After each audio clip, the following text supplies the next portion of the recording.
Premier vrai test pour l'équipe de France face à la Norvège, facile vainqueur du Brésil et du Japon. Les Bleus retrouvent leur bourreau du dernier Euro en jeu, la première place du groupe A, importante afin de s'ouvrir un tableau final plus aisé. Les experts désormais orphelins de Luka Karabatic, forfait jusqu'à la fin du mondial, vont devoir réaliser un grand match pour renverser des Norvégiens. Logique vainqueur de la Russie hier, la défense française sera la clé d'une rencontre indécise afin de museler une base arrière de feu incarnée par le génial Sander Sagosen. Les Français devront également être conquérants et adroits en attaque afin d'user une équipe qui n'a eu que 20 heures de récupération et ça débute plutôt bien. Avec une perte de balle, côté norvégien, on avait cherché à l'intérieur Bjarte Myhrvold, c'est un classique, Luka Ballo. Et bien voilà, très rapidement, les Bleus s'illustrent moins d'une minute et la France trouve la solution par l'intermédiaire de son ailier Luka Ballo. Très vite, on a porté le ballon. Sagosen, attention, ne pas laisser ce diable de Sagosen dans ce genre de position. Luka Ballo avec un angle restreint, mais qu'est un angle restreint pour Luka Ballo? Et on vient de le voir sur cette image. L'une des particularités défensives de Ludovic Fabregas, c'est d'anticiper, de sortir, de couper les courses, éventuellement les trajectoires des transmissions. Et ça va laisser du boulot derrière à Cédric Sorado. Le but étant de gagner son duel. Il l'a perdu. Ludovic Fabregas, Sander Sagosen a trouvé la solution. Et évidemment, il va falloir se régler dans un premier temps, même si les garçons ont déjà joué ensemble. On cherche à l'intérieur Cédric Sorado qui marque le but accordé par les arbitres iraniens.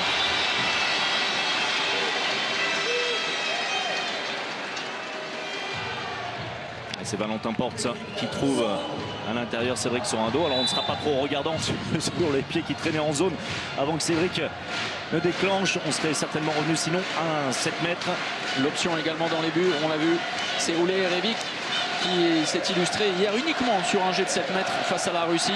Le gardien numéro 1, vous le savez, avec des problèmes aux yeux. Bonne défense de Luka Ballo, une défense en zone sanctionné par un jet de 7 mètres. Ule Erevik, évidemment le gardien du PAUC, évoluant en Lidl Star League, le gardien d'Aix-en-Provence, qui voilà, on a terminé, il nous le disait, de ses problèmes aux yeux. Il joue avec une protection et des lunettes. Il a été longtemps absent dans le sud de la France. Et premier face à face important, 7 mètres, Bjørnsen face à Thierry Omeyer. Et le duel remporté par l'ailier norvégien Christian Bjørnsen, qui a fait un petit peu ce qu'il a voulu hier, très efficace au tir, simplement 2 tentatives ratées. Et autour de 7 buts une nouvelle fois, il avait été élu meilleur joueur de la première sortie norvégienne face aux Polonais. L'ailier droit de Wetzlar. Et c'est pour ça qu'on est étonné de voir Ule Erevik débuter, parce que Bergerud, lui, le gardien numéro 2, a réalisé une partie énorme, terminant MVP de la partie face à la Russie. Hier, le carton jaune, la défense norvégienne sanctionnée. Et c'est bien cette première attaque forte de Timothée Nguessan. On avait écarté et isolé Bjarte Myhrvold en défense, qui s'est fait enfoncer carrément par Timothée Nguessan. Alors même si on n'a pas trouvé la solution dans un premier temps, il ne faut pas hésiter à aller au contact, jouer de sa puissance physique pour Timothée Nguessan. C'est un petit peu le thème de ses premières attaques placées. Oui, avec le positionnement de Cédric Sorando sur Bjarte Myhrvold. Nicolas Karabatic, le croisé avec Nguessan. Le service, oui, l'entrée en deuxième pivot de Michael Guigou, qui réussit à arracher le ballon des mains d'Espen Liansen, l'ex-Dunkerquois. Le jet franc des Français. Et on reste à 2 pivots. Michael Guigou qui va retrouver sa place d'ailier. Boum, la puissance. Nicolas Karabatic, externe. Ce tir qui vient mettre sur le reculoir Ule Erevik. On vous parlait de ses problèmes d'yeux, en espérant que ce ne soit rien de grave pour Ule Erevik. Mais c'est bien au visage. Ouais. C'est bien au visage, le ballon au visage, et ça rentre ensuite. Et lunettes cassées. On l'a vu sur l'impact, avec le verre éclaté. Changement de gardien de but. D'ores et déjà, côté norvégien, les lunettes d'Ole Erevik qui n'ont pas tenu. Et c'est celui qui nous a laissé une forte impression de Bergerud hier, Espen Liansen. Et c'est bien gratté ce ballon. Cédric Sorando est derrière, il faut se projeter rapidement. En relais, Valentin Porte seul. Il avait plusieurs solutions, Michael Guigou. Nicolas Karabatic, bien lui en a pris pour permettre à la France de réaliser le premier break de cette partie. Et passage en force, la bonne défense de Luka Ballo. Même si les Norvégiens réclament plutôt un positionnement en zone, une défense en zone de Luka Ballo. On va revoir tout ça. Non. Belle intervention, belle inspiration de Lucho Ballo qui provoque le passage en force d'Espen Liansen. Et qui est allé donner son corps, Luka Ballo, pour provoquer ce passage en force et le public merveilleux de Nantes.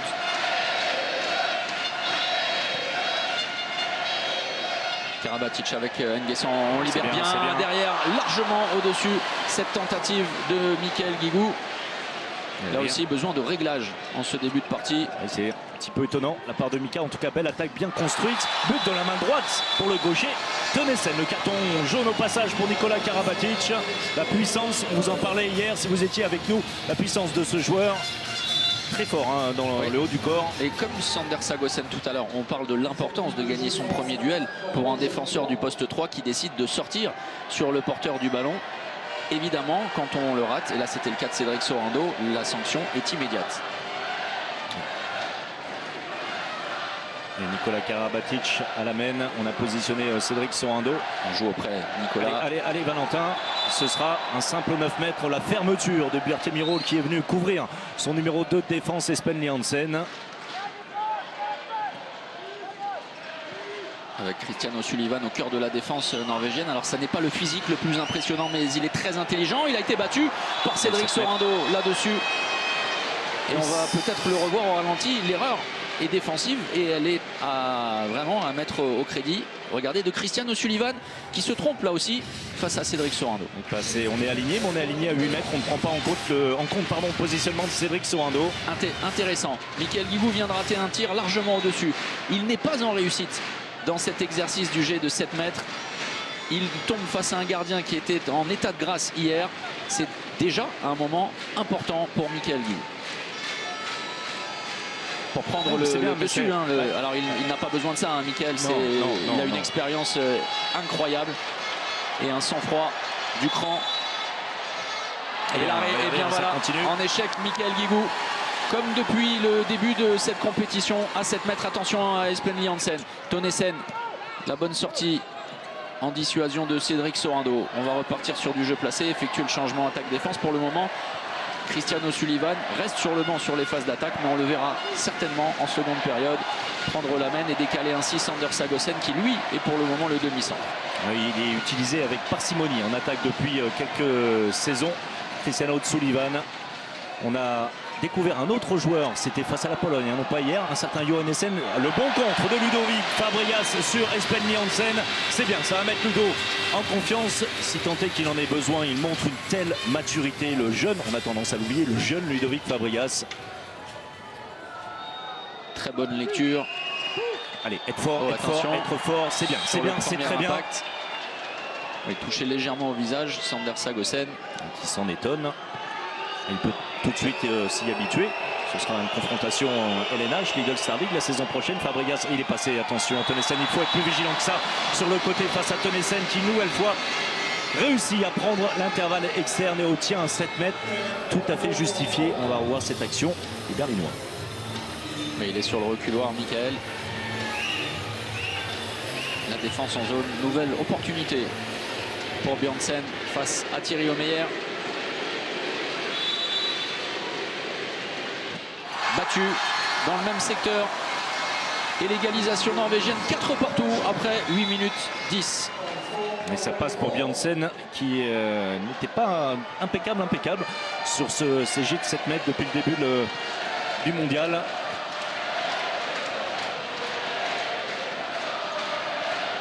Karabatic, on repasse par Valentin Portepré.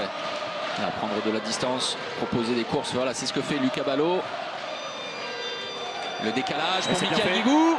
La faute offensive, le passage en force, du moins considère-t-on. Oui, très belle anticipation, Valentin Porte, superbe face à Espen Liansen. Et derrière, c'est lui qui va faire le ménage et qui va obtenir peut-être les 2 minutes d'exclusion. Non, on va passer d'abord par un carton jaune contre Christian O'Sullivan, mais énormément d'envie et de détermination dans le double geste de Valentin Porte. D'abord la défense en zone, le passage en force provoqué, et ensuite ce jet franc. On s'est allé très vite, on va revenir dessus. 2 passages en force hein, pour Nicolas Karabatic et quelques secondes plus tard Espen Liansen. On ne va pas s'attarder sur ce genre de situation. Voilà, on va dire que les arbitres iraniens sont sensibles à ce genre de positionnement, de situation, même si... C'est ce que soulignait Thierry Anti avant le match avec ça, Olivier Giraud. Ça dénature quelque peu le côté physique, l'engagement de duel, de confrontation du handball. Allez, reprendre le passage de bras. Et bien voilà, Timothée Nguessan, pour ceux qui en doutaient encore, est en pleine forme et vient de le montrer magistralement. Et c'est fermé derrière par Thierry Omeyer. Allez concrétiser les arrêts de son gardien. Un nouveau carton jaune. Oui, voilà ce qu'a obtenu Michael Higuou. Alors ça n'était visiblement pas Cristiano Sullivan qui avait été sanctionné. On est passé par le carton jaune. On a oublié que Cristiano Sullivan venait d'être sanctionné. Il est donc exclu pour 2 minutes. Première supériorité numérique pour l'équipe de France. Mais voyez le genou, le genou, il est totalement volontaire, ce mouvement de la jambe de cet homme O'Sullivan. Le genou. Et alors, vous demanderez à Pascal Maé, c'était sa spécialité. Voilà. Le genou, oui. Le genou, oui. C'est-à-dire de laisser traîner la jambe. Vous êtes passé au niveau du haut du corps. Bon, voilà, on met la jambe un petit peu sur le côté. Et l'option de pivot. De pivot. Côté équipe de France, mais une supériorité numérique simple. Thierry Omeyer reste dans ses buts. Attention. Problème de table de marque. Attention, problème de mauvais changement. Mauvais changement. On n'y croit pas trop. On va suivre la table des officiels. Ouais, pas de souci. Monsieur Peter Zichelschmidt, le délégué allemand aujourd'hui à la table. Oui, un ami à vous avec qui vous êtes entretenu longuement avant-hier. Cédric Sorando, le demi-tour contact, c'est la puissance. Et le point long trouvé par Cédric Sorando. La France profite pleinement de sa supériorité numérique pour refaire le break 6-4. Et un joueur norvégien qui sort de l'alignement. On vous le rappelle, il n'y en avait que 5. Il ne reste donc plus que 4 derrière. Et pour défendre face à Cédric Sorando dans ce genre de situation, c'est extrêmement compliqué. Deuxième but pour Cédric. L'entrée de Joachim Ukerud, l'autre pivot de cet effectif norvégien. Guertemurol est allé sur le banc se reposer. Très puissant, Ukerud servi, mais repoussé par Lucas Ballot. Qui va écoper d'un carton jaune au passage, mais c'est une bonne défense malgré tout pour Lucho Abalo, bien aidé en ça par Valentin Porte en soutien. Oui, parce qu'il y a un vrai différentiel de taille et de poids entre Joachim Ukerud. C'est même Ludo Fabrias qui avait fait le chemin pour venir aider Lucas Ballot. Attention, Tonesen dans le secteur central, il est stoppé par Ludovic Fabregas et sa patte d'ours. Et on demande à Tonesen de ne pas en rajouter. À juste titre, vous allez voir Thomas. Et ça c'est important de ne pas tomber dans le panneau. Alors le contact est dur, mais il est sur le bras, vous le voyez au niveau du coude. Tonesen qui en rajoute beaucoup et qui va être réprimandé par l'arbitre iranien. Les arbitres iraniens qui tiennent plutôt bien ce début de match. Là également, il y avait un petit questionnement. Vous voyez, pour un France-Norvège, mettre en place des arbitres iraniens. Défense en zone, non sanctionné contre Valentin Porte. Ouais, alors là, par contre, on n'est pas du tout d'accord. Sur le banc norvégien, avec une large défense en zone de Valentin Porte sur Ukerud. Sagosen qui demande à Yondal d'effectuer la course et de se positionner en deuxième pivot. On évolue. On va revenir évidemment en 9 mètres. Tonesen avait réalisé un appui de trop. Et le bras qui ne devrait pas tarder maintenant à se lever. En tout cas, les Norvégiens qui laissent les secondes s'égrener. Ils vont récupérer leur 6e homme maintenant. Voilà, côté Christian Berger, on a choisi cette option. Et Ukerud qui récupère le ballon. C'est la dernière transmission possible. Ça tient bien. Valentin Porte, l'agressivité positive. Et encore une passe tout au plus, sinon le refus de jeu sera sifflé contre les Norvégiens. Il faut tenir côté français, attention à Sagosen. Sortir, si c'est possible, sortir sur Sagosen qui avait malgré tout trouvé une bonne position de tir, même si elle était difficile, ça passe à côté. Oui, alors Sagosen est un génie, il ne peut pas non plus faire des miracles. L'angle était très peu important. Tant mieux pour les Français qui ont résisté, qui ont tenu et défensivement qui ont affiché un visage conquérant. La sortie de Cédric Sorando sur le Yago, le changement de position avec Timothée Nguessan qui va se positionner hors secteur côté droit. La course, Lucas Ballot, Valentin Porte. Et on essaie d'accélérer la dernière passe. On reste à 2 pivots à l'intérieur avec Lucas Ballot. La passe entre Nicolas Karabatic et Michael Guigou. On revient à bien sûr par le maillot. Michael Guigou dans sa tentative de prise de position. Ça n'est pas un pivot de position, mais regardez, il est assez habile face à Tonesen. Et rien à dire, la faute importante. Christian Berger, pas heureux de cette décision qui se contient. Alors qui était un joueur merveilleux, un demi-centre, vous le savez, qui a beaucoup longtemps évolué en Bundesliga. Quelqu'un qui a toujours été d'un fair play extraordinaire depuis qu'il est coach. Bien, il faut évacuer la frustration autrement. C'est toujours plus difficile. La course de Lucas Ballot. Yandal face à Valentin Porte. Mise au sol. L'arrière montpellierin. Allez, essayer de reprendre du jeu. Un petit peu plus de fluidité dans les duels. On est présent. Ça, on s'y attendait. Ah, la bonne défense. Ah, la bonne défense de Sullivan. Malheureusement pour lui, il pose le pied en zone avant de lâcher le ballon. On tente de travailler pour servir ensuite Cédric Sorando. Il faut écarter cette défense très solide des Norvégiens. Lucas Ballot s'était fait oublier. C'est Nikola Karabatic qui vient conclure à longue distance. Regardez ça, en prenant de vitesse tout le monde, et Cristiano Sullivan qui est resté campé sur ses appuis. On aime beaucoup Nikola Karabatic, on l'adore lorsqu'il prend 2 pas d'élan et qu'il tire de loin ainsi, pratiquement inarrêtable. La puissance de Niko Karabatic qui fait la différence, qui redonne un petit peu d'air aux Français. Un petit écart de nouveau, on en était à 4 partout, maintenant 7-4. Tennessen qui réalise un bon début de match, Tennessen discret jusque-là. On vous le rappelle, qui a connu un début de saison délicat avec beaucoup de blessures. Valentin Porte. Oui, le service sur Ludovic Fabregas et l'interception derrière. Et ça passe, c'est bien fait de la part de Bjørnsen. Le contrôle également, la maîtrise de Nikola Karabatic dans le repli défensif. On est en train de s'adapter dans la défense norvégienne. On comprend qu'on cherche beaucoup les pivots, que ce soit Cédric Sorando ou un autre, celui rentré en deuxième pivot, et on s'adapte. Ça fait 2-3 ballons qu'on arrive à gratter ou toucher ou gratter. Celui a été bien intercepté. Et pour le moment, ça n'est pas un match de gardien. Un seul arrêt de chaque côté pour Thierry Omeyer et pour Bergerud. 1 sur 7, 14% simplement pour Thierry Omeyer. Lui aussi va devoir monter en régime dans cette rencontre. Michael Guigou en mouvement. Service Ludovic Fabregas repoussé. Et systématiquement, on cherche à l'intérieur. Alors on a sans doute l'avantage physique avec Ludovic Fabregas ou Cédric Sorando. Malgré tout, il va falloir faire sortir ces défenseurs norvégiens. Allez, Timothée Nguesson. Bien sûr, évidemment la bonne fixation, le bon temps fort de Nikola Karabatic qui ensuite a vu la solution côté gauche. Le contournement, Timothée Nguesson qui ajuste ensuite Bergerud. C'est très bien joué. Notera le gros travail de Ludovic. Et de Nico Karabatic, c'est lui par sa passe de renversement qui permet à Timothée Nguesson d'avoir un angle très important sur l'aile laissée libre. À l'entrée en deuxième pivot de Michael Guigou. Vous voyez Christian Berger en discussion avec ce jeune joueur dont on vous parle beaucoup, Tangen, qui a été impressionnant hier avec une vraie puissance de tir. Vous le verrez peut-être, j'espère pas trop. Pour l'instant ça va bien plutôt du côté de Tennessen.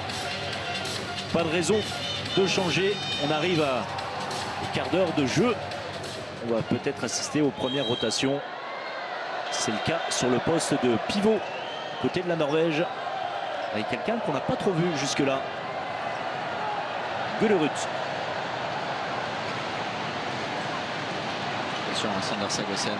Et le décalage est très peu d'angle, mais la solution est trouvée par Magnus Jondal.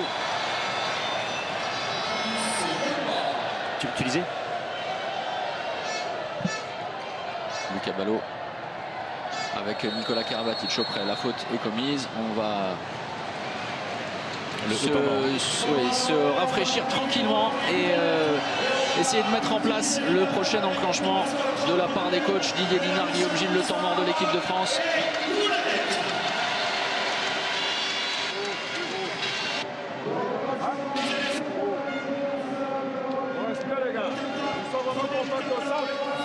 On essaie d'enchaîner sur ce qu'on a dit, ok? Sur le russe, tu restes bien externe. Et sinon on enchaîne sur le 1, 2, 3. On essaie là-dessus. En défense, Chiki, c'est bien ce que tu fais. Continue à prendre la profondeur.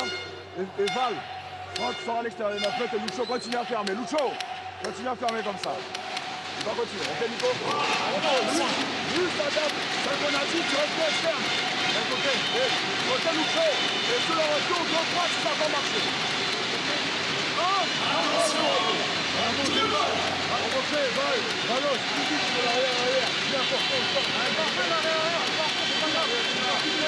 Bien,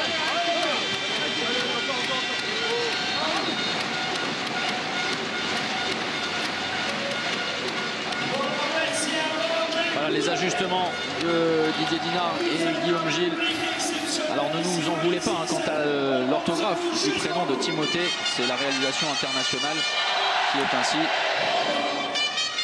C'est joli, Comité. En tout cas, bon début de match de Timothée pour ceux qui en doutaient. Il est en pleine possession de ses moyens, ça on l'a vu. Et il a montré beaucoup d'efficacité à 2 sur 2. Oui, c'est ce que demandait Guillaume Gilles, la course de Lucas Ballot. Il a trouvé la solution. Dans un premier temps, ça n'était pas fortune. Et puis l'intervalle s'est ouvert. Lucas Ballot, comme à ses plus belles heures lorsqu'il évoluait sur le poste d'arrière. Et alors que Tonesen vient punir systématiquement les Bleus lorsque personne ne monte sur lui. Valentin Porte qui cessait pratiquement le même exercice qu'à l'instant. Tonesen sur l'engagement rapide, aller vite, porter le danger. La défense est en général pas... Oui, 2 minutes pour O'Sullivan. Oui, alors là, ça pourrait être très important parce que Christian O'Sullivan est un stabilisateur de la défense. C'est aussi une vraie option tactique pour Christian Berge dans le jeu offensif. On s'en est rendu compte pour faire souffler Espen Jansen pour replacer Sander Sagosen. Et quand on sait que l'équipe de Norvège a joué il y a moins de 20 heures, avec aucune récupération, ça pourrait être un facteur énorme pour la suite du match. Alors pardon, on vient de voir le ralenti, Thomas. O'Sullivan qui n'avait absolument rien à voir dans l'action, qui écope malgré tout d'une deuxième exclusion pour 2 minutes. On trouve encore à l'intérieur. Défense en zone. De toute façon, si le but n'avait pas été inscrit, pardonnez-moi, les liaisons dangereuses. En tout cas, ça fonctionne. Ça fonctionne, rien à dire. Le temps de fixation énorme de Nicolas Karabatic, de tous les bons coups dans la préparation des attaques françaises. Et une nouvelle fois, le Parisien qui trouve le Barcelonais Cédric Sorando à 3 sur 3. Cédric en ce début de partie. Et on est très conservateur côté Christian Berge. Avec une réelle infériorité numérique, on ne décide pas de faire sortir Bergerud pour faire entrer un 6e joueur de champ. Les Norvégiens vont devoir trouver ainsi la solution et les Français vont devoir contrer. Très solide l'équipe de France en défense pour le moment, impressionnante. Tonesen. Attention, il faut être plus solide que ça là-bas. De l'autre côté, c'est la 3e fois que Tonesen, et cette fois en infériorité numérique, réussit à prendre cet intervalle externe. Il passe son bras gauche, obtient le 7 mètres. Et justement, vous allez le revoir, la défense en zone, certainement oui. Alors, la défense en zone, rien à dire, de Mikael Guigou. Et il faut empêcher Tonesen de réaliser des courses comme ça, de se mettre en situation. Nouvelle balle offerte. Ce serait le moment pour Thierry Omeyer de s'illustrer. Et bien voilà, évidemment. Il a été discret depuis le début de cet après-midi. Là, par contre, il n'a pas fait dans la discrétion. Il a caché le ballon. Terminé en ce premier dimanche de solde. On ferme la boutique. Allez, encore. C'est très bien ce que font les Français en profitant justement des récupérations de balles pour creuser l'écart. C'est le plus gros depuis le début de cette rencontre. Plus 3, 11-8. On joue très juste, trouvant les solutions comme il faut. On a réussi à tasser cette défense norvégienne. Imposer la puissance physique systématiquement, on trouve à l'intérieur les pivots, les joueurs qui entrent en deuxième pivot. Et au niveau efficacité, eh bien, c'est presque parfait. Sagosen. Attention, la grande course, c'est stoppé. Ce sera un nouvel arrêt, pas le plus compliqué. Bien aidé, Thierry Omeyer, supplé par sa défense qui s'est élevée très haut. Et face à Johannesen qui venait de faire son entrée, le contre de Cédric Sorando.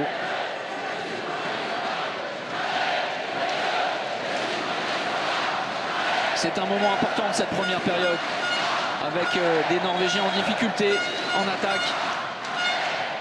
Et rappel à l'ordre de l'arbitre iranien Ludovic Fabregas qui lui demande de ne pas en ajouter. Et l'entrée de Lucas Ballot en deuxième pivot. Un 3-0 infligé par les Bleus aux Norvégiens.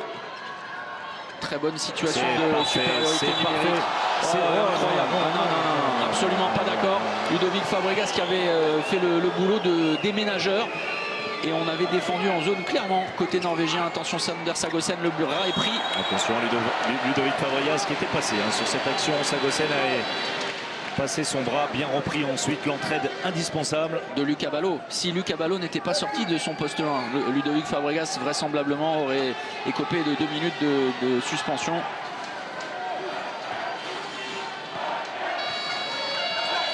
Et le mouvement que vous connaissez communément appelé Iago. Attention Ludo, attention Ludo, ça va, pas de souci.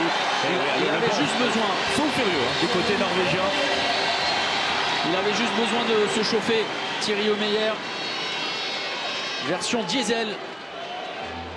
Bien aidé par la défense et on a arrêté le carton jaune, je vous le disais, pour cette action. Et on peut comprendre, on va dire ça comme ça, la frustration de Christian Bergueux, étant donné que Ludovic Fabregas, pour la deuxième fois consécutive, était intervenu très haut au niveau de la gorge. Au-delà du carton jaune, c'était 2 minutes d'exclusion pour Ludovic Fabregas, clairement. Valentin Porte, centre de transmission justement pour Ludovic, qui est trouvé et qui réalise un match de guerrier, de titan, avec l'intégralité de la défense norvégienne. Christian O'Sullivan est évidemment ménagé. On fait confiance à Goran Johannessen, celui qui a suppléé après le départ à la retraite d'Erland Mamelund, l'ex-Montpellierin. Et bien 7 mètres, 7 mètres. Alors ce n'est pas, c'est du jeu en tout petit. Ça va jaser sur le banc norvégien parce que Christian Bergueux est en train de croire que ça ressemble à de l'arbitrage maison. On va revoir tout ça. Ça paraît très sévère. Ludovic Fabregas qui était passé par la zone. Oui, mais bon, Tonnessen arrache le maillot depuis le début. Je suis d'accord Thomas, mais ce n'est pas Tonnessen qui est exclu. Il n'a rien à voir dans l'histoire, ou alors il était à côté, pas très loin. Il était venu en entraide, ça peut paraître sévère. L'entrée de Quentin Mahé pour ce jet de 7 mètres. Après l'échec de Michael Ligo, c'est important pour aller le plus loin possible jusqu'au sommet dans cette compétition, d'être efficace dans cet exercice. Et regardez toute la rage également de Quentin Mahé. est en fixation et ensuite le tir côté bras au-dessus de celui du portier norvégien. Plus 4 maintenant pour les Français, 12-8. La sortie d'Everick, l'entrée plus rude. Oui. Erivik. Oui. C'est un petit peu comme Djellaba hier. On parlait de conservatisme pour Christian Bergueux. Eh bien vous l'avez vu, il n'en est rien. On joue à 6 contre 6 en joueur de champ puisqu'il n'y a pas de gardien. Parce qu'on ne trouve pas de solution. On l'a vu, la précédente infériorité numérique a été désastreuse pour les Norvégiens. C'est ce qui explique également cet écart de 4 buts en faveur des Bleus, la dissuasion de Valentin Porte. On essaie de mettre du mouvement. Goran Johannessen avec Sander Sagosen. 2 minutes. Écoutez, ça ressemble... Pour l'ensemble de son œuvre également. Oui, ou alors pour la compensation. Bon, écoutez, on va dire ça comme ça tombe sur le plus jeune. Attendez le ralenti. Alors à la lutte, mais regardez, c'est plutôt le maillot de Ludovic Fabregas qui est tiré. Bien. Bah, on va dire pour l'ensemble de l'œuvre de destruction de Ludovic Fabregas, sauf que là, qui a été vraiment très conquérant. 2 pivots côté norvégien. On est en supériorité numérique d'un coup d'un seul puisqu'on évolue sans gardien de but. Oui, c'est bien sorti. Valentin Porte derrière, c'est récupéré. Lucas Ballot, longue distance. La mire est ajustée. Et la satisfaction totale de Didier Dinard. Les Bleus sont magnifiques. Le temps mort de Christian Bergueux. La Norvège, pour le moment, n'y est pas.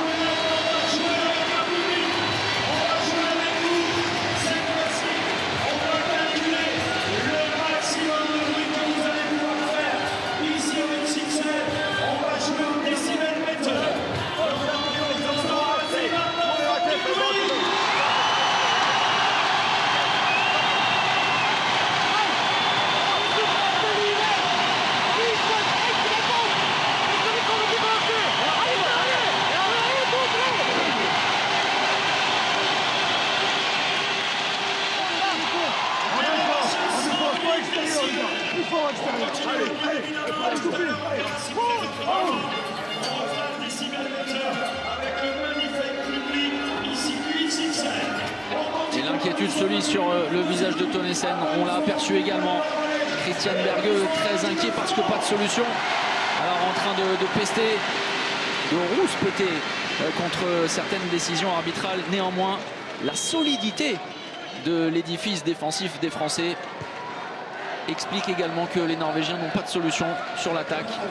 Sander Sagosen pour le moment ne réussit pas un seul tir sur 3. Alors souvent dans des situations difficiles, ça c'est très bien joué de la part de Sagosen. La passe de renversement pour son ailier Yondal, efficace. Yondal aujourd'hui, comme souvent, 3 sur 3, meilleur buteur norvégien jusque-là. avec Tonesen. Le retour de Timothée Nguessan. Valentin Porte conservé. Nikola Karabatic donne ses instructions. Et pas de gardien, vous avez l'information. Maintenant, pas de gardien côté français. Avec cette défense en 0-6 des Norvégiens. Bien aligné, la sortie de Björtemurol. Timothée Nguessan. Et le tir contré par le poteau. Thierry Omeyer a fait son retour. Lucas Ballot gêne le jeu de transition norvégien. Tonesen. Et là, le rôle sera important, hein, celui de Timothée Nguessan en défense en poste 2 sur Tonesen. La passe sautée derrière. Bjørnsen au-dessus des bras de Thierry Omeyer. Et Sagosen qui fait le bon choix une nouvelle fois. Une fois à gauche, c'était sur Yondal l'action précédente. Cette fois à droite, la passe sautée pour Bjørnsen qui fixe bien plus longtemps Thierry Omeyer que ce qu'il n'avait fait sur la tentative précédente. Et la Norvège qui revient, qui recolle un petit peu, qui profite de cette supériorité numérique encore pour quelques secondes.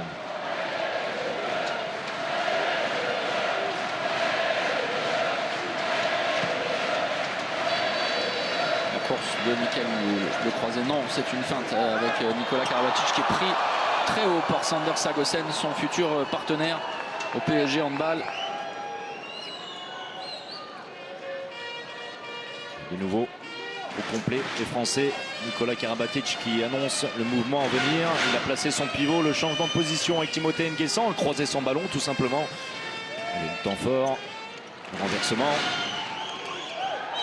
Le passage en force, c'est bien défendu de la part des Norvégiens et le piège s'est refermé sur Timothée qui tarde à se replier. Tonesen va en profiter certainement. Et Björtemurol, comme hier, brille dans cet art qui le rend facile. Björtemurol, on parlait avec Bertrand Gilles qui reste franchement l'une des références dans l'histoire du handball. Des pivots capables instinctivement de récupérer des ballons avec des rebonds au-dessus de la zone, d'aller chercher des situations et de les rendre faciles. Björtemurol fait partie de cela. Avec un très bon service. Oh, la faute avec la main gauche, c'est totalement involontaire. On va le revoir, mais la main gauche de Nikola Karabatic au visage de Johannesen. Appelé par Christian Berge, on le disait après la retraite d'Erland Mamelund. C'est un jeune. Oui, alors il en rajoute un petit peu, mais il est. Non, oui. Thomas, quand même. D'accord. Quand même, il en a pris une. Alors, il en a pris une, il est tombé. C'était involontaire, rien à dire. La tentative de Lucas Ballot, Johannesen en contre-attaque, c'est à côté du but de Thierry Omeyer. Pas en réussite, Johannesen, comme il l'avait été face à la Pologne.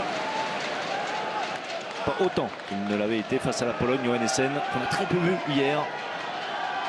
Et bien terminé cette première période que les Français ont dominé. Ils se sont imposés physiquement face à des Norvégiens qui, dès qu'ils peuvent courir, vraiment présentent du danger.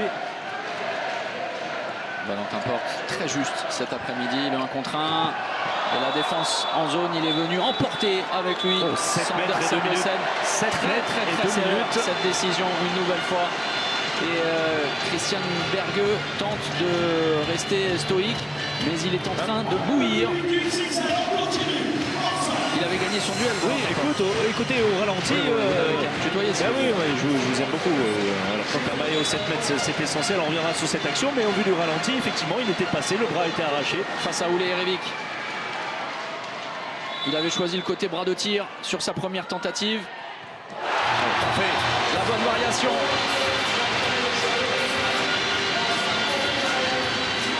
Très concentré, la feinte côté bras, ensuite il se désaxe, ça passe pas très loin des lunettes d'Ole Erevik. Les joueurs norvégiens, et on parle de Goran Johannesen qui s'exporte en dehors de la Norvège, ça a été vraiment une constante ces dernières années, ces dernières saisons. C'est ce qui explique également ce niveau en constante progression en Bundesliga notamment. Sullivan en attaque, cette fois avec Tangen et Johannesen, une base arrière. Oh, la tentative de Kung Fu récupérée par Michael Guigou qui avait tout compris. Belle lecture de la part de Michael. Les 3 dernières minutes de cette première période. La France va devoir et va pouvoir travailler cette défense en infériorité numérique. Tenter d'écarter le jeu. Oui, on le constate, effectivement un vrai différentiel en termes d'exclusion temporaire. Nicolas Karabatic croisé pour Nedim Remili. Oui, c'est parfait. qui signe son entrée. Nedim, là aussi, une grosse envie de la part de Nedim qui nous confiait effectivement qu'il n'avait pas réussi le début de mondial qu'il espérait, mais que c'était long, qu'une compétition permettait également de s'ajuster au fil des matchs. La progression en tout cas de Nedim est immense. C'est un joueur très talentueux et capable de shooter de loin comme on vient de le constater. C'est parfait. Et la sortie de Bertomiro qui va porter le ballon jusqu'à la droite. On enchaîne par un croisé pour l'instant. Pas de danger puisque on ne va pas percuter, on ne va pas fixer les défenseurs français juste par les transmissions. Et le premier duel, vous voyez, est remporté. Mais alors, écoutez, voilà, Nedim Remili qui commet l'erreur de ne pas se désolidariser de l'attaquant norvégien alors que c'était plus ou moins mal embarqué pour Hugo Enessen. À cet instant, il est au contact. On est à la lutte entre les deux hommes. Et là, vous le voyez, il l'accompagne. Oui, et c'est bien poussé de la part de Enessen. C'est très sévère de la part des arbitres.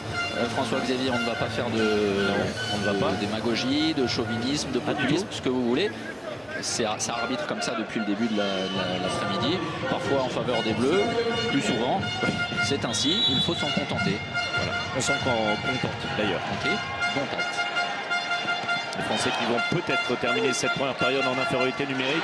Tangen pour Hansen.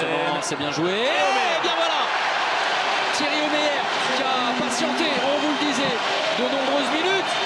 Et là aussi, il fait se lever, s'émouvoir le public nantais au diapason de toute la grinta du gardien de l'équipe de France. Il adore ce genre de duel, vous savez, lorsque l'attaquant arrive tout seul, absolument tout seul, avec un angle très important, qui n'est surtout pas touché par le défenseur. Quentin Mahé, aperçu sur les jets de 7 mètres, et désormais à les destiner de l'équipe de France. Le jeu, en tout cas, au poste de demi-centre. Nicolas Karabatic, le temps fort. Derrière, la passe compliquée pour Quentin qui a tenté de sauter un petit peu toute la défense levée des Norvégiens pour servir Lucas Ballot. On va repartir et on vous laisse profiter de la Marseillaise.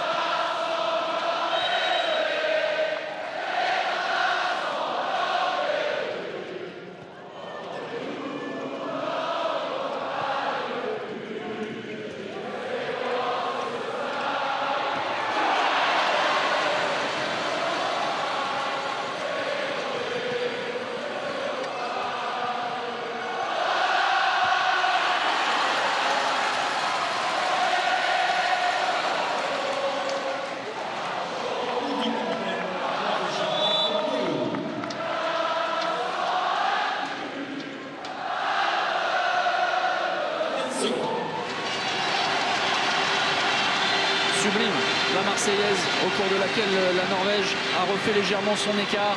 Les Bleus doivent beaucoup plus travailler. Nicolas Karabatic. 7 mètres à la dernière seconde de cette première période.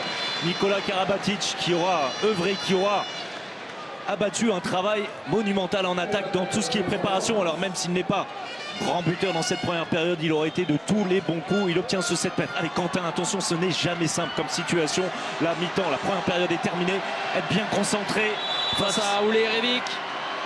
Quentin Mahé, important, ce tir qu'il réussit pour permettre à l'équipe de France de revenir au vestiaire avec un écart. Ça aura été le plus important de cette première période de 4 buts. 16-12 pour les Bleus. Tout va bien. François Xavier, remarquable cette première période de la part dans l'engagement de la défense, notamment de l'équipe de France. Très concentrés les Français, mais ça on s'y attendait un petit peu. C'est très bien ce qu'on réalise, c'est du jeu un petit peu séquencé, hein. Vous voyez sur une première période, les 10-15 premières minutes, où on s'est appuyé énormément sur les pivots, que ce soit Ludovic Fabrias et Cédric Sorando. Ça a été très fructueux. En défense, on a dû se régler un petit peu, notamment sur Tonnessen. C'était mieux en fin de première période. On a fait l'écart, on a réussi à se stabiliser. On est vraiment... Coup d'envoi de la seconde période après 30 minutes. Admirable de détermination de la part de l'équipe de France. Les Bleus vont devoir conserver le même niveau d'exigence pour poursuivre leur travail de destruction. Et regardez cette formation, la base arrière. C'est bien, c'est parfait. Très intelligent. C'est très bien fait. Quentin Mahé qui est allé fixer auprès. 2 joueurs pour libérer ensuite dans le décalage et le coin long trouvé par Sander Sagosen qui étale toute l'étendue de son talent. Et puis vraiment cette faculté des Norvégiens à engager rapidement, alors pas comme des fous, hein, pas en partant à l'aventure. On a vu notamment avec Tønnesen marqué à 2 reprises dans ce genre de situation. Sagosen à l'instant. Beaucoup de maîtrise sur cet instant un petit peu particulier pour le repli défensif. On n'est pas encore totalement réorganisé. Attention Nedim Remili, mais il s'est passé surtout quelque chose à l'intérieur. Cédric Sorando, foudrage vraiment après ce coup reçu plein visage sur la tempe. Cédric Sorando de la part de Goran Johannessen, exclu. On va le revoir au ralenti, regardez. Alors c'est avec Goran Johannessen n'y est absolument pour rien. Oui, mais ça fait la 3e fois quand même côté norvégien qu'un joueur est exclu. Ce n'est pas lui, alors l'autre le méritait, hein, rien à dire. Mais c'est la 3e fois qu'un joueur norvégien est exclu alors que bon, il n'est pas forcément le plus coupable. Le croisé, Nedim Remili, on repasse auprès. Et le service pour Cédric Sorando qui vient mettre sur le reculoir. Sander Sagosen, le passage en force. On va certainement revoir cette situation, savoir tout l'enjeu du ralenti, s'il arrive, permettra de dire si Sagosen était en zone ou pas. En tout cas, ballon rendu aux Norvégiens. Une nouvelle fois, on laissait leur gardien sortir pour faire entrer un 6e joueur de champ. Ervin Tangen sur le poste d'arrière droit, c'est lui, ballon en main. Christian O'Sullivan avec Sagosen, comme souvent en seconde période. Sagosen très polyvalent, capable d'évoluer sur le poste d'arrière gauche. Pas de gardien, non. Ça va, c'est maîtrisé par Nikola Karabatic qui a pris l'information. Ne pas se précipiter, on joue en supériorité numérique. Voilà, il appelle au calme Nicolas avec toute l'expérience de pivot sur cet enclenchement. La passe pour Valentin Porte qui a reculé sur le poste d'ailier, laissant Nedim Remili très bon lors de son entrée avant son exclusion. C'est plus simple. On parlait d'un Nikola Karabatic altruiste en faisant le travail préparatoire sur les temps de fixation notamment. Lui qui est déjà à 6 passes décisives, c'est aussi son 3e but, 75% de réussite. Nikola Karabatic est énorme ce soir. Oui, faites le compte, 6 plus 3, 9, il a été concerné à 9 reprises dans la dernière passe ou le but.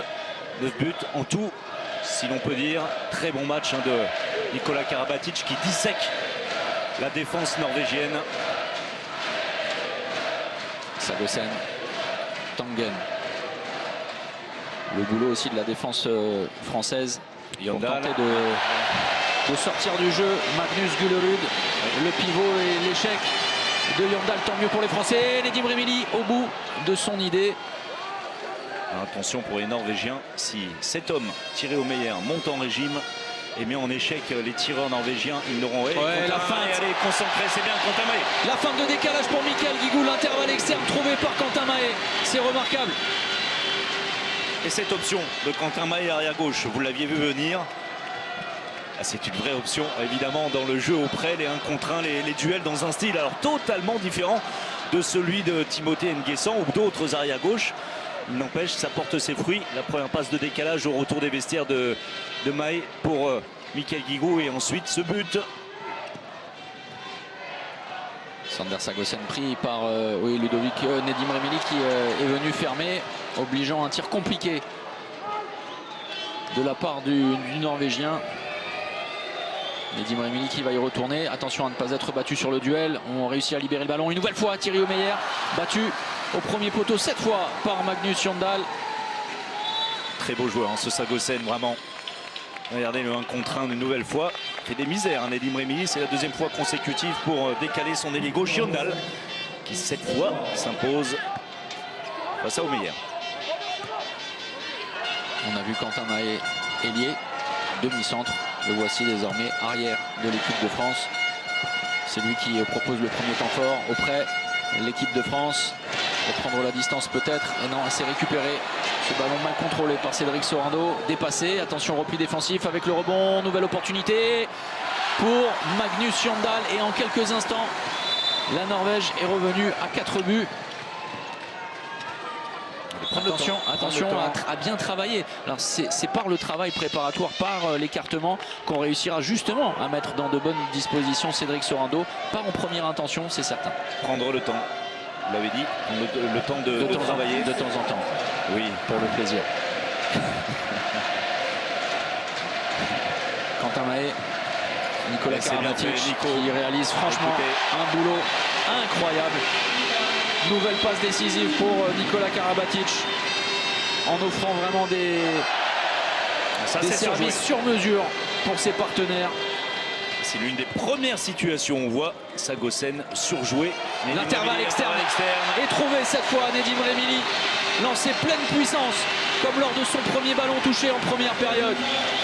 Grosse impression également laissée depuis l'entrée en lice dans cette rencontre de Nedim Remili. Le temps mort de Christian Bergueux. La France possède 6 buts d'avance.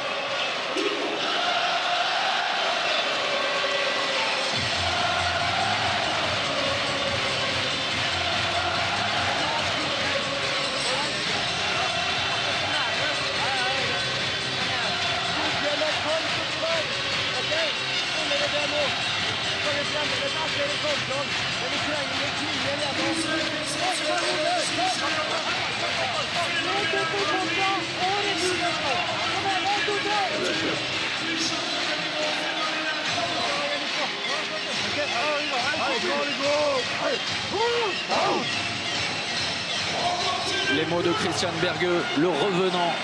Il y a 11 ans, presque jour pour jour, il revenait effectivement d'entre les morts avec Flensburg. C'était un match contre Magdebourg après avoir survécu à 2 cancers, dont un lymphome.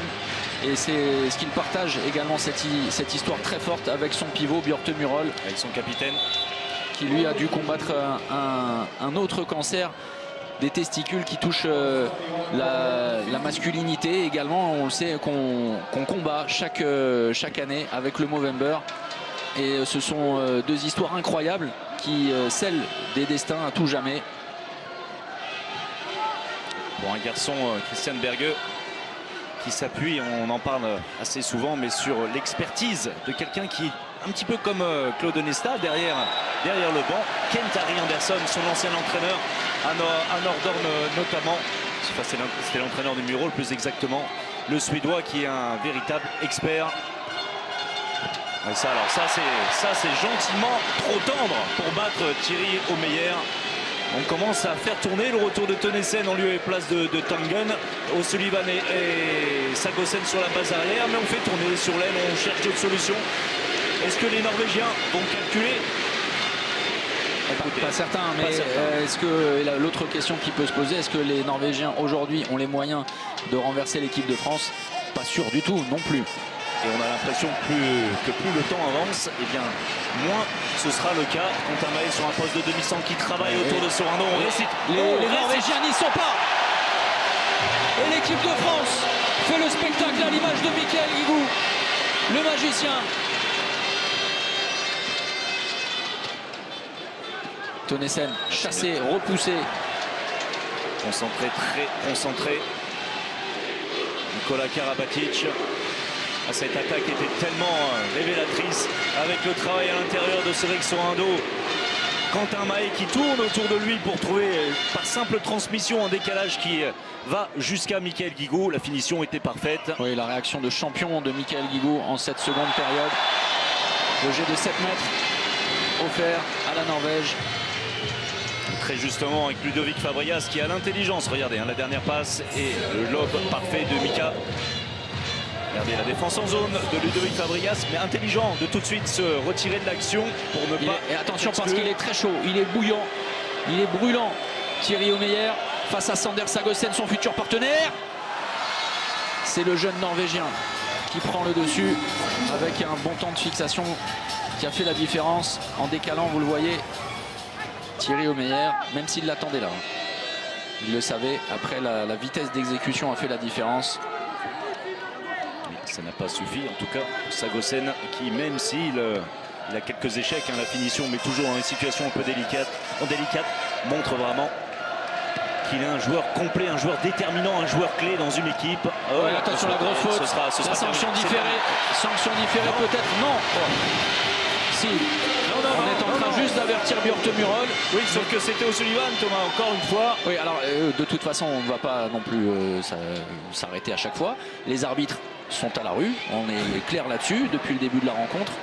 C'est aussi l'avis de tous nos téléspectateurs sur le hashtag BeIN en 2017. Voilà, la chose est dite, ça ne sert à rien à chaque fois de. On en parle. Oui, d'accord, on va quand même parler de ce qu'on voit. Oui, oui, bien sûr. Mais bon, ce sont des mauvaises décisions qui sont prises. Ce sont des arbitrages à l'envers, parfois trop excessifs, parfois pas assez.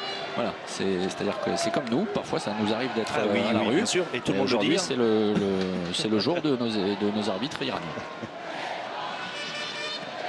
Et l'entrée de cet homme, une nouvelle fois, qui s'essaie. Alors ça, c'est beaucoup mieux que lors de sa première tentative pour l'ami Roth. Beaucoup plus de conviction, ce jeune joueur, bien mis en position. Il arrive de l'aile, imaginez, il a un physique plutôt d'arrière. Et il le prouve sur ce tir de loin, prenant un contre-pied. Thierry Omeyer. Celui qui va venir à Flensburg la saison prochaine. Très gros potentiel également, tout comme Elvin Tanden. 19 ans, simplement pour Rod. Karabatic, changement de position, disponible sur le croisé. Nedim Remili, le gros travail préparatoire de l'équipe de France avec Quentin Mahé. Le tir. Tout réussi. Alors attention, c'est pas compris, non, c'est à côté du but. Mais oui, vous vous enflammez trop. Non, pas moi, monsieur l'arbitre. C'est-à-dire que, alors juste pour vous expliquer, l'arbitre avait accordé le but dans un premier temps. C'est Voilà, ça. quand on vous dit qu'il est à la rue. Alors il est du mauvais côté, hein, ça. Oui, oui, bien sûr, mais Ça il est décharge. plus proche de nous. Un petit peu. C'est-à-dire que plus loin que nous, c'est difficile.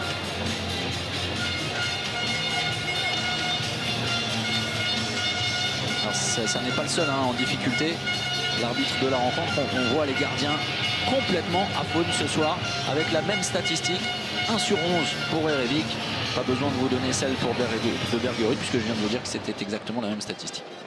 Donc 2 sur 22 au total, pas tout à fait, puisque Christensen est rentré également. 2 sur 23 pour les gardiens de but norvégiens.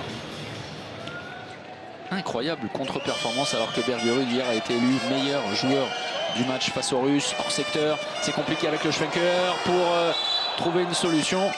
C'est un appui zone. Non, ça ne sert à rien Quentin Mahé. Il s'est fait réprimander sur la dernière sortie de l'équipe de France et il va encore y avoir droit. Quentin Mahé, ça ne sert à rien de discuter. Assurer le repli défensif de toute façon.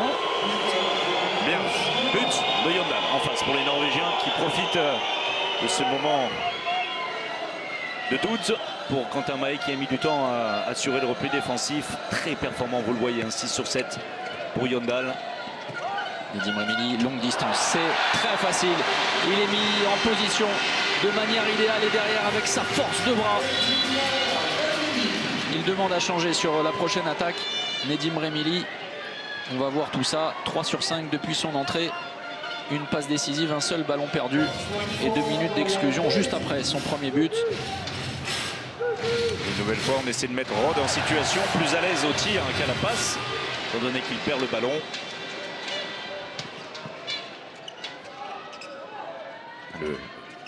Attention, marché pour il a glissé, Quentin Mahé. Et vous voyez, ça c'est un petit peu la conséquence. Il n'avait pas encore totalement digéré ce qui lui avait été sifflé. Et vous avez vu, même sur le changement, il vient percuter Cédric Sorando parce qu'il ne regarde pas. Il est toujours en train de pérorer. Il doit, Quentin Mahé, qui est un joueur et un homme qu'on aime profondément, encore un tout petit peu progresser. Il a vraiment rendu son jeu plus efficace parce qu'il l'a simplifié. Il est capable de tout. Là aussi, on parle de génie pour Michael Guigou. C'en est un, clairement, Quentin Mahé. Mais il est encore un petit peu trop dans l'instinct. Et de l'importance, Björtemurol qui se saisit du ballon malgré tout. Attention, le petit coup de coude, petit coup de genou de Thierry Omeyer sur Björtemurol. On va revoir tout ça peut-être. Et derrière, et c'est à côté.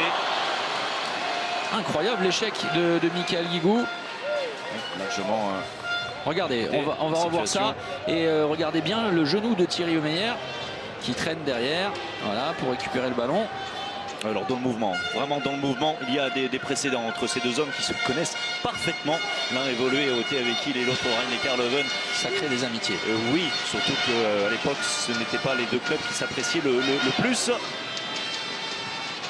Deux pivots avec Ukerud à l'opposé de Björtemurol. Attention parce qu'il est isolé sur le poste 1. Le temps fort et la solution. C'est bien fait. 7 mètres et non, 7 mètres. C'est tout pour cette faute sur Ukerud. C'est bien. Ça va permettre une nouvelle fois à Thierry Omeyer de venir fermer le couvercle sur Sander Sagosen. Vous le voyez comme ça, vous? On le voit tout à fait comme ça.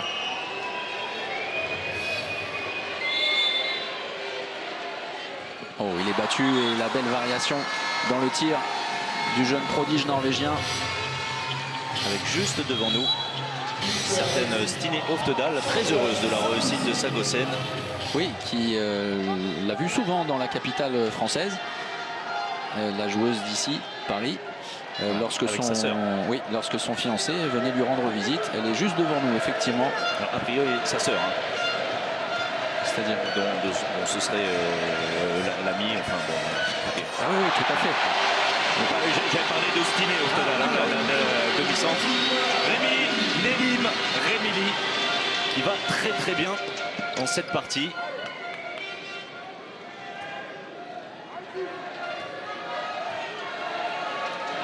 Et l'écart qui se stabilise à +6. Et on a sincèrement, regardez, Christian Berrieux qui encourage ses hommes à durer dans cette partie.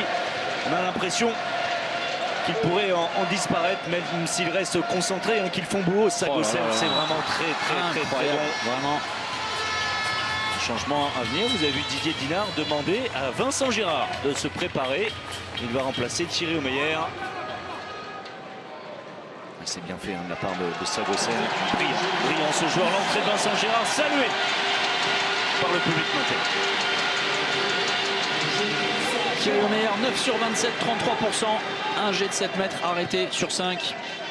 Place à présent à celui qui l'a supplié de manière incroyable lors du match d'ouverture. Compliqué, la passe pour Valentin Porte. Rester concentré pour les Bleus, c'est important de ne pas laisser d'espoir aux Norvégiens. Et tout de suite, Vincent Girard avec le pied vient empêcher Tonesen de retrouver le chemin des buts. Il faut en profiter côté bleu. Attention à cette passe dans les chaussettes pour Timothée Nguessan. Reprendre voilà, de la profondeur, repartir sur du jeu placé. Michael Guigou tranquillement qui va aller peut-être se replacer côté gauche. Regardez cette passe arrière, Thomas, avec Timothée Nguessan, Quentin Mahé au centre. Nedim Remili à droite. On n'a pas vu de la partie Daniel Narcisse. Non, mais contre la Slovénie, on avait fait ce genre d'ajustement. Ça n'avait pas toujours fonctionné avec Nedim Remili et Quentin Mahé sur le poste de demi-centre, avec des ballons perdus. Les jours sont passés, le travail également. L'échec. Timothée Nguessan, il l'attendait sur le coin Lombergerud. La passe trop longue, le bon repli défensif. Ouais, ça va, c'est bien maîtrisé par Quentin Mahé. Pas de changement. Attaque-défense possible. Attention, tout de suite se réorganiser. Il était. Oui, bien, regardez, c'est exactement le problème. On a eu un instant de doute dans la défense française avec Michael Guigou qui ne savait plus trop quoi faire. Il est à droite, vous voyez, en joueur avancé. Du coup, bien, dans le secteur central, on a trouvé très rapidement Björtemurol. Les Norvégiens, 4 buts.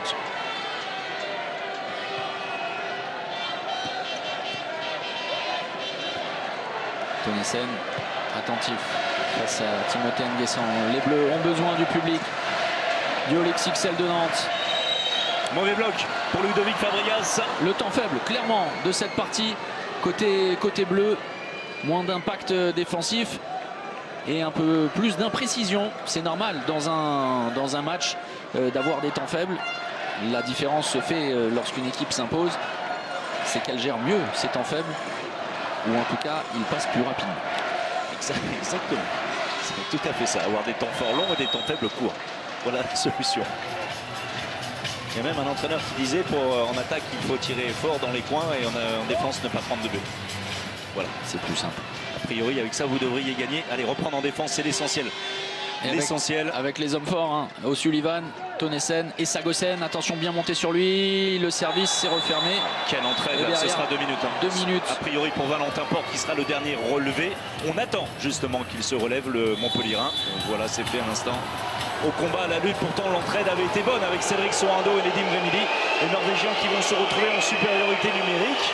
Alors, regardez le travail de Ukerud. Alors dans un premier temps, il est isolé, Valentin Porte. Et effectivement, là, toujours ce différentiel physique. C'est ensuite que l'entraide vient, mais il est trop tard. La France en infériorité numérique, ce qui confirme effectivement le temps faible actuel.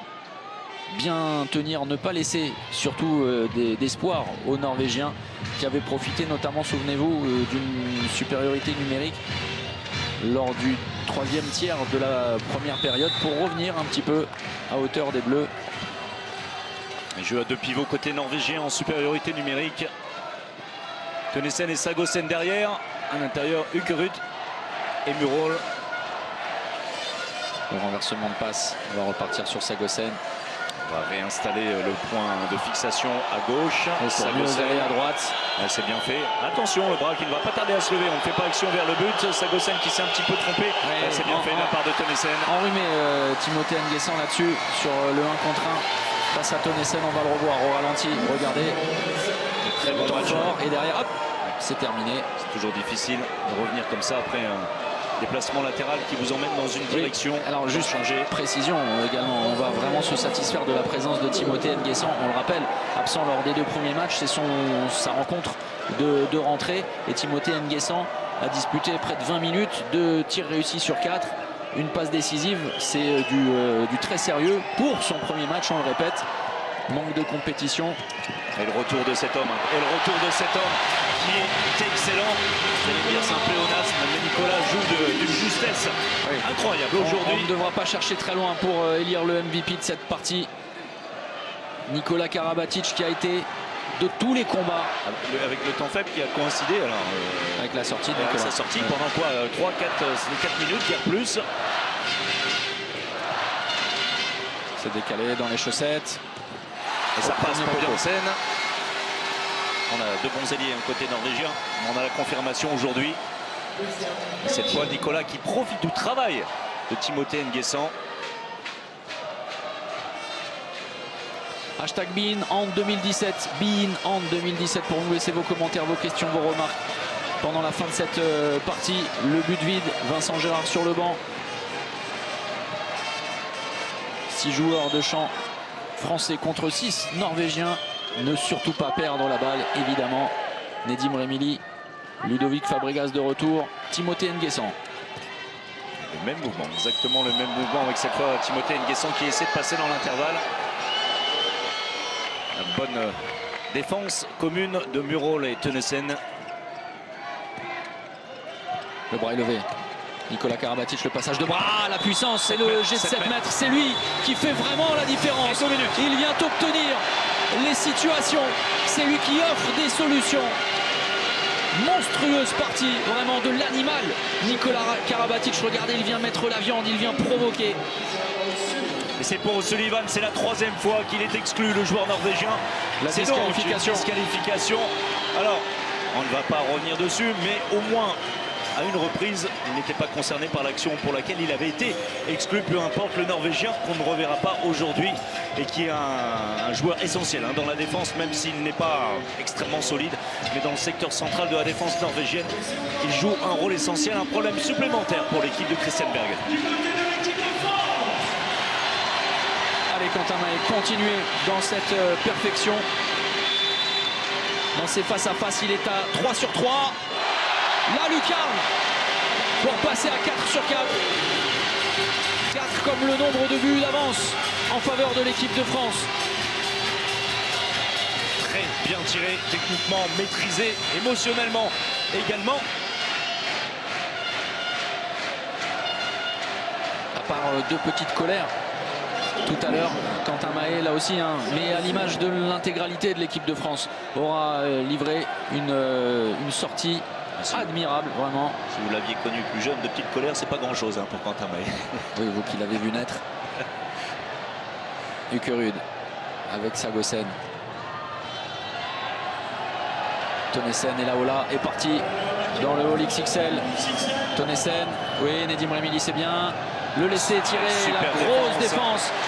Comme envolé sur un bloc-out de la part de Lucas Ballot et de Cédric Sorando. Nedim Remili, le service. C'est arrêté cette fois, on va rester un ballon récupéré par les Français. C'est bien mené cette action, encore une fois, avec Nicolas Karabatic qui a cassé quelques instants le rythme pour que tout le monde puisse se passer. Ensuite, on a accéléré dans un Second temps, la passe de Nedim Remili pour Ludovic Fabregas. Nedim Remili plein centre. Une nouvelle fois Bergerud. Récupération du ballon de la part des Norvégiens mais en zone. Il sera donc conservé le ballon par les Français qui vont repartir sur du jeu placé. Le temps fort Nikola Karabatic qui est resservi. Et c'est un ballon perdu. Attention parce que Yondal est tout seul. Attention, une chaussure. Alors Nedim Remili qui demande. Mais il faut jouer, il a raison. regardez cette image. Ouais, il est pieds nus. Nedim Remili, il va se replacer. Chaussure à la main. C'est lui qui fait la défense avec sa chaussure. Le grand brun avec une chaussure blanche. C'est lui. C'est lui, on l'a trouvé. Imaginez qu'ils doivent intervenir en défense à ce moment-là. Grand coup de chaussure. Alors dans un premier temps, que l'arbitre laisse l'action se dérouler, c'est tout à fait justifié. Les Norvégiens n'en ont pas profité. Tonnesen et le retour d'un homme qu'on a très peu vu. Espen Liansen, essentiel lui aussi contre la Russie, est fantomatique ce soir avec très peu de temps de jeu. Sagosen qui ne travaille pas assez là aussi pour trouver Ukerud. Qui cherchait cette passe dans le dos de Nedim Remili justement. Espen Liansen, 14 minutes simplement. Un échec au tir et c'est tout. Aucun but alors qu'on l'a dit, il était le meilleur buteur norvégien jusque-là. Sagosen qui ne trouve que le poteau. Quel envolé, quelle impression dans la suspension, dans la technique de tir de Sander Sagosen. C'est-à-dire que le garçon, âgé de 21 ans, on le rappelle au passage, sait absolument tout faire. Organiser, passer, aller jouer les duels, un contre un, à gauche, à droite, peu importe, les tirs de loin, les tirs à travers, en appui. La gamme est complète. Et il viendra faire le nombre après le départ d'un homme qu'on va saluer là aussi très chaleureusement, Xavier Baraché, futur joueur. Et il retournera à Saint-Raphaël dans le sud qu'il aime tant. Et l'un des grands absents de cette sélection. Mais alors lui est bien présent. Et de quelle manière la bête sauvage s'est échappée. Nikola Karabatic vient dévorer les Norvégiens. Et derrière, peut-être, pour refermer le couvercle, attention. Eh bien, Espen Liansen va aller faire un petit tour sur le banc. 2 minutes et attention parce que Nedim Remili est resté au sol. Et François-Xavier, on se souvient de la blessure dans le même genre de situation de Mathieu Gréby lors du mondial au Qatar il y a 2 ans. On va scruter, on va retenir son souffle parce que Nedim Remili reste au sol.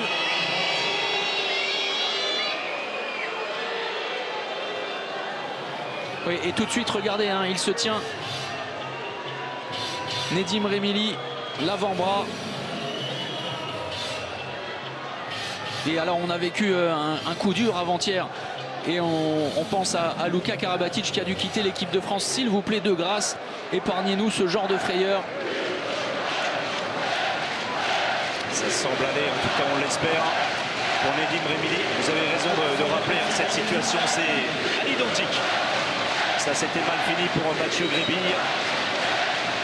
Nedim qui va retrouver sa place en défense, ce qui est un très bon signe. Et un public de magnitude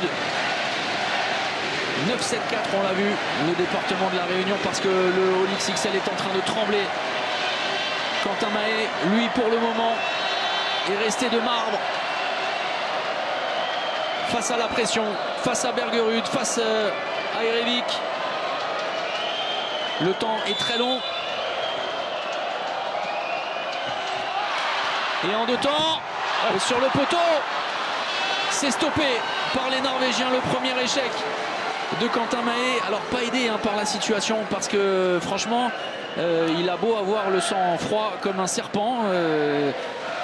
Quentin Mahé, les secondes étaient interminables. Et généralement on conseille aux tireurs de se retirer, partir, peu importe, en dehors des 9 mètres, dribbler, rester en mouvement. C'est vrai que là Quentin est resté fixe au point des 7 mètres.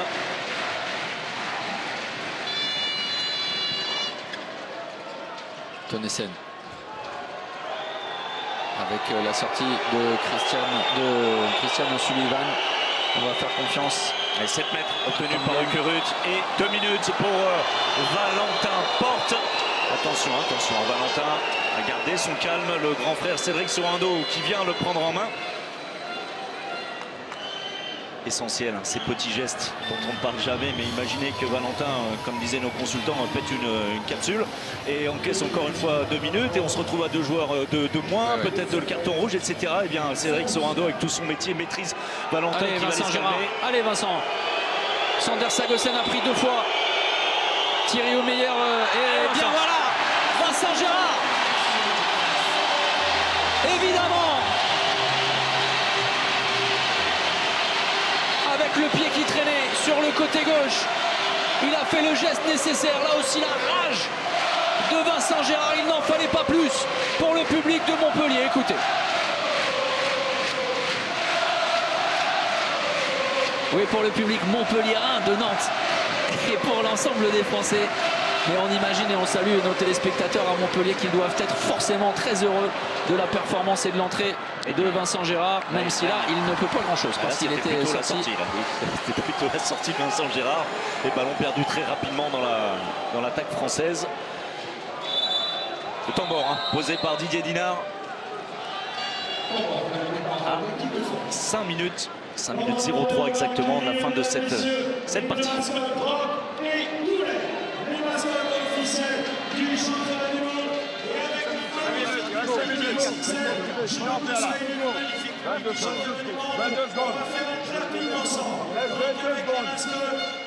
Non, on fait 22 secondes, on fait la noire. On fait 55 et on vous vient contre ça. On fait 22 secondes. 55.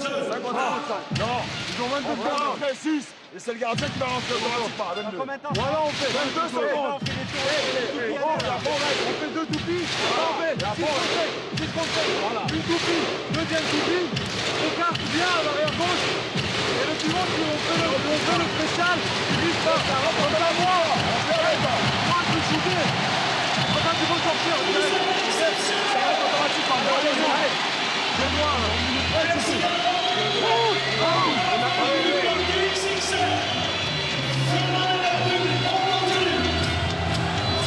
Nico qui a pris les choses en main pour cette situation. Vous avez compris la problématique. Faire durer un petit peu cette attaque pour récupérer. Et le clapping venu pendant l'Euro de foot du Grand Nord islandais nous faire chavirer de bonheur. Et bien là, a tenté d'enflammer cette All XXL nantaise. On est d'accord. La toupie, c'est ça. Hein. Regardez, la toupie, c'est un changement arrière-ailier. Allez Ludo, ça c'est tellement important, ressortir d'un temps mort où on a décrypté l'enclenchement à venir, de trouver la solution. Là c'est du tableau noir et c'est mis en évidence par cette conclusion de Ludovic Fabregas. Et même si on est un petit peu loin de l'arrivée, c'est peut-être le but. En tout cas qui remet les Norvégiens à +5 à moins de maintenant à 4 minutes 20 du terme de cette partie. Oui, ça ressemble quand même à quelque chose, cette prestation livrée par les Bleus. Encore 20 secondes d'infériorité numérique. Attention à cette passe. Bjørnsen, toujours aussi efficace. Le joueur de Wetzlar, Bjørnsen.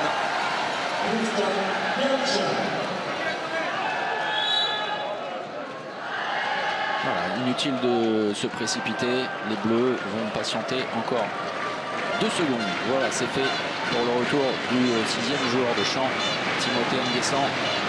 La base arrière composée également de Nedim Remini et toujours du patron Nicolas Karabatic. L'entrée intérieure de Lucas Ballot, le croisé, la séance de croisé.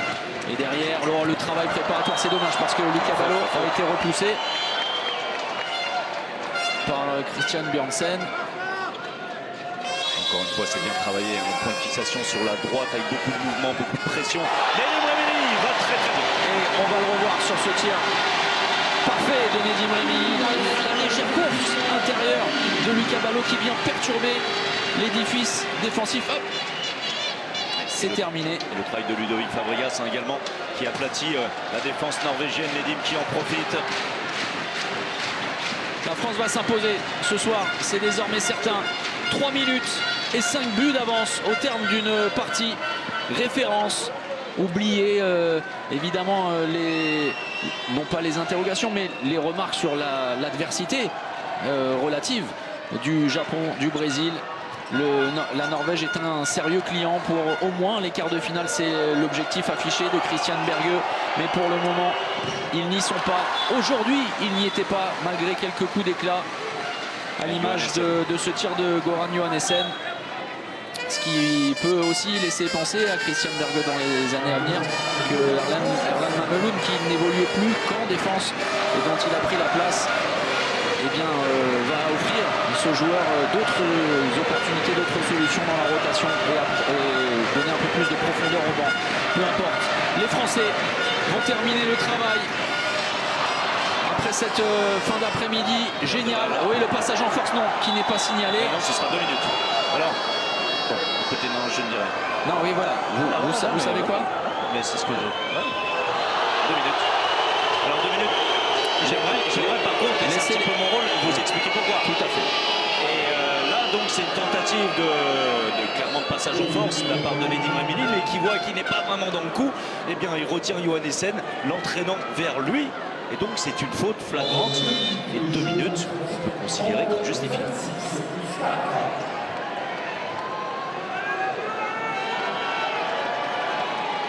On va également parler des joueurs qui n'ont pas disputé la moindre seconde. William Acambré, Daniel Narcisse qui aura pu se reposer après un genou.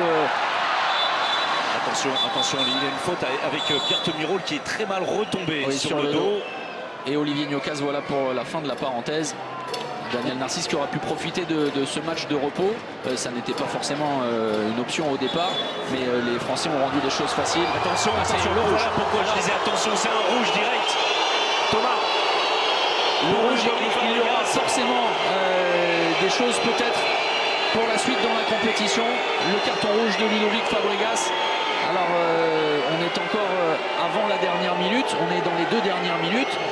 58 minutes 22 et Ludovic Fabregas qui, alors on va peut-être le revoir ce geste. Alors pour ce qu'on appelle une cuillère, en tout cas une intervention au niveau du pied de Pierre Temirol.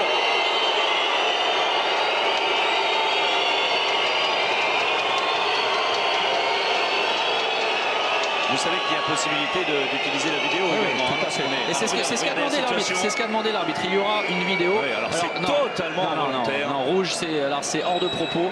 Et les arbitres sont en train. Oui, non, ça a duré très rapidement. Mais non, Ludovic Fabregas exclu de manière illogique par les arbitres qui de toute façon auront été aux abonnés absents. Et Nico qui va aller cacher le ballon dans la défense norvégienne. Il reste 1 minute 15 à disputer, plus 3. 3 buts d'avance, tenir pour l'équipe de France avec la défense tout terrain et le temps mort posé par Didier Dinard et Guillaume Gilles après cet atermoiement vraiment autour de cette décision. Ludovic Fabregas qui a quitté les siens. On est sans sorcière. On sort qu'une minute, ok? On prend notre temps là-dessus, il n'y a pas de souci. C'est ça, parce qu'il y en a qui vont chuter. Attention à des élèves, tu vas récupérer. Je dois l'opposer. On saute pas trop beaucoup. Il y a 6 pas, on fait une passe. Un contre un, on se